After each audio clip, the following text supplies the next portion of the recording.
Et je vais inviter Samuel Pradi à venir me rejoindre ici. Parce que la semaine de mode, c'est pas juste pour les femmes. La semaine de mode, c'est aussi pour les hommes. Oui, il n'y a pas beaucoup de modèles hommes pour l'instant, mais j'espère qu'on va en voir un peu plus. Alors, pour vous présenter un peu, vous êtes journaliste. Qu'est-ce qui vous a amené à devenir journaliste et à aimer la mode, à vouloir parler de la mode?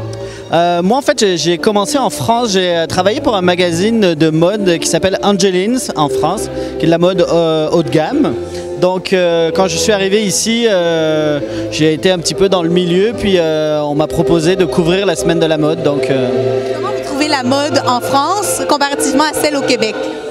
Ça n'a rien à voir. En France, la mode est beaucoup plus haut de gamme.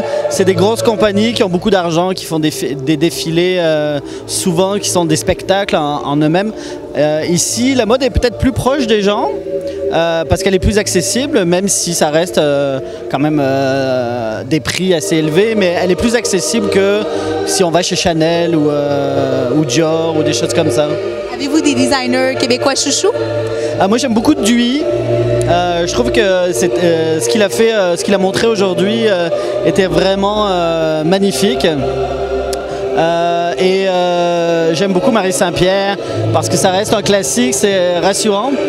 Et on aime toujours se tourner vers des gens qu'on connaît depuis longtemps, on sait ce qu'ils font. Oui, il y a de la surprise à chaque défilé, mais en même temps, ça reste là, puis on a envie souvent de se réfugier là-dedans. Marie Saint-Pierre, on en parlait tantôt, Lolita et moi, c'est beaucoup le noir, mais le jeu des matières. Comment est-ce qu'on joue comme ça avec les matières en gardant une couleur sans devenir semblable de saison en saison? Je pense qu'elle sait très bien en jouer. Puis moi, ce que j'aime avec Marie Saint-Pierre, c'est que ça va à tout le monde. Il ne faut pas forcément être grande, mince, filiforme. Elle fait de la mode pour les femmes, mais les femmes en général, pas les fashionistas ou les mannequins. Et ça, j'aime beaucoup ça d'elle. Et d'ailleurs, on la voit souvent sur les tapis rouges des événements mondains à Montréal. Elle a beaucoup la cote auprès des femmes peut-être un peu plus âgées, qui n'ont pas forcément un corps parfait. Et elle les habille avec vraiment beaucoup de subtilité et ça rend toujours très bien.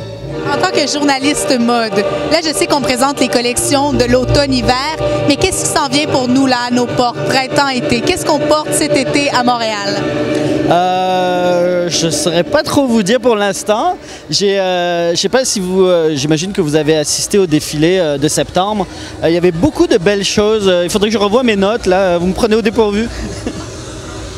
C'est pas grave. Je sais qu'on parlait beaucoup de couleurs pastel. On parlait beaucoup d'imprimer, d'aller chercher ces couleurs-là. Et là, qu'est-ce que vous voyez en ce moment pour l'automne-hiver de l'an prochain?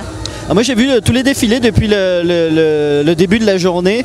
C'est clair que le transparent est vraiment très présent dans tous les défilés. On en a vu, que ce soit des chemises, des ensembles avec Mélissa, par exemple, qui a ces ensembles plus intérieurs. Le noir est vraiment partout. Le lainage est de retour aussi. Les leggings, on en a vu partout dans tous les défilés d'aujourd'hui. Il y en avait. C'est tellement confortable. Je sais pas, j'en mets pas.